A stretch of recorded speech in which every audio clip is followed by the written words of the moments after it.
Hi friends, welcome back to our channel. ఈరోజు మన వీడియోలో భీమవరం స్పెషల్ రొయ్యల పచ్చడిని ఎంతో ఈజీగా టేస్టీగా పక్కా కొలతలతో ఎలా చేసుకోవాలో వివరంగా చూపిస్తాను. రొయ్యల పచ్చడి కోసం నేను 1/2 కేజీ రొయ్యలు తీసుకున్నాను. అంటే 1 కేజీ రొయ్యలు తీసుకుని వాటిని క్లీన్ చేసిన తర్వాత 1/2 కేజీ రొయ్యలు వచ్చాయి. ఈ 1/2 కేజీ రొయ్యలకి ఇప్పుడు కొలతలు చెప్తాను. మీరు ఎక్కువగా చేసుకుంటే కొలతలు పెంచుకోండి. పచ్చడికి ఎప్పుడూ కూడా మీడియం సైజ్ రొయ్యలు బాగుంటాయి. రొయ్యల్ని 4 సార్లు శుభ్రంగా కడిగి ఇందులో 1/2 టీ స్పూన్ పసుపు, 1/2 టీ స్పూన్ ఉప్పు వేసి బాగా కలిపి గ్యాస్ ఆన్ చేసుకుని మీడియం ఫ్లేమ్లో కుక్ చేసుకోవాలి. రొయ్యల్ని మధ్య మధ్యలో కదుపుతూ కుక్ చేసుకోవాలి. ఇలా రొయ్యల్లో వచ్చే వాటర్ మొత్తం ఇంకిపోయి రొయ్యలు ఇలాగా డ్రైగా అయ్యేంత వరకు కుక్ చేసుకోవాలి. ఇప్పుడు గ్యాస్ ఆఫ్ చేసుకుని ఈ రొయ్యల్ని చల్లారనివ్వాలి. ఈలోగా మనం పచ్చడికి కావాల్సిన మసాలా తయారు చేసుకుందాం. మసాలా తయారు చేయడం కోసం ఒక కడాయిలో 1/2 టీ స్పూన్ మెంతులు వేసుకుని వాటిని కొద్దిగా ఫ్రై చేసుకోవాలి.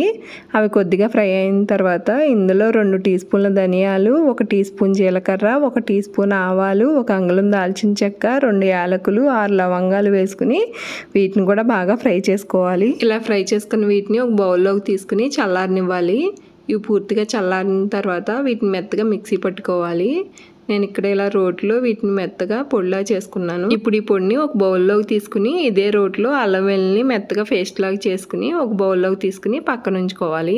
ఇప్పుడు గ్యాస్ ఆన్ చేసుకుని కడాయి పెట్టుకుని అందులో 1 కప్పు ఆయిల్ పోసుకోవాలి. ఆయిల్ వేడైన తర్వాత మనం ముందుగా కుక్ చేసుకుని ఉంచుకున్న రొయ్యల్ని వేసుకుని మీడియం ఫ్లేమ్లో బాగా ఫ్రై చేసుకోవాలి.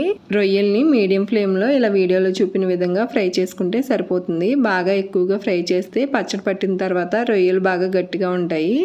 అందుకని ఇలా వీడియోలో చూపిన విధంగా ఫ్రై చేసుకుని ఒక బౌల్లోకి తీసుకుని పక్కన ఉంచుకోవాలి. ఇప్పుడు ఇదే ఆయిల్లో మనం ముందుగా రెడీ చేసి ఉంచుకున్న అల్లం వెల్లుల్లి పేస్ట్ని వేసి బాగా ఫ్రై చేసుకోవాలి. అల్లం వెల్లుల్లి పేస్ట్ పచ్చివాసన పోయేంత వరకు బాగా ఫ్రై చేసుకున్న తర్వాత ఇందులో కొద్దిగా కరివేపాకు వేసుకుని దాన్ని కూడా బాగా ఫ్రై చేసుకోవాలి. ఇప్పుడు ఇందులో మనం ముందుగా ఫ్రై చేసి ఉంచుకున్న రొయ్యలను వేసుకుని బాగా కలుపుకోవాలి. ఇప్పుడు ఇందులో మనం ముందుగా రెడీ చేసి ఉంచుకున్న మసాలా పొడిని వేసుకుని 2 టేబుల్ స్పూన్లు ఉప్పు కూడా వేసి బాగా కలుపుకోవాలి. తర్వాత ఇందులో 1/4 కప్పు కారం వేసి గ్యాస్ ఆఫ్ చేసి బాగా కలుపుకోవాలి. కారం వేసిన తర్వాత గ్యాస్ ఆఫ్ చేయాలి, లేకపోతే కారం మాడిపోయి పచ్చడి టేస్ట్ అనేది పాడవుతుంది. అందుకని కారం వేసిన వెంటనే గ్యాస్ ఆఫ్ చేసుకోవాలి. ఇప్పుడు ఈ పచ్చడిని పూర్తిగా చల్లారనివ్వాలి. పచ్చడి పూర్తిగా చల్లారిన తర్వాత ఇందులో ఒక పెద్ద సైజు నిమ్మకాయ రసాన్ని పిండుకోవాలి. నిమ్మరసం పిండిన తర్వాత పచ్చడి మొత్తం ఒకసారి బాగా కలిపి మూత పెట్టి ఒక రోజంతా పక్కన ఉంచుకోవాలి.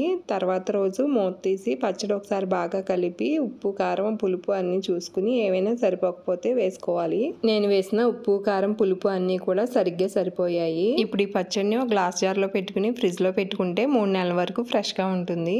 ఇంతే ఫ్రెండ్స్, ఇలా ఎంతో ఈజీగా టేస్టీగా రొయ్యల పచ్చడిని మీరు కూడా ఇంట్లో ఒకసారి ట్రై చేయండి. మీకు బాగా నచ్చుతుంది. మీకు ఈ వీడియో నచ్చిందని అనుకుంటున్నాను. నచ్చితే కనుక వీడియోని లైక్ చేయండి, షేర్ చేయండి, అలాగే మా ఛానల్ని సబ్స్క్రైబ్ చేసుకోండి.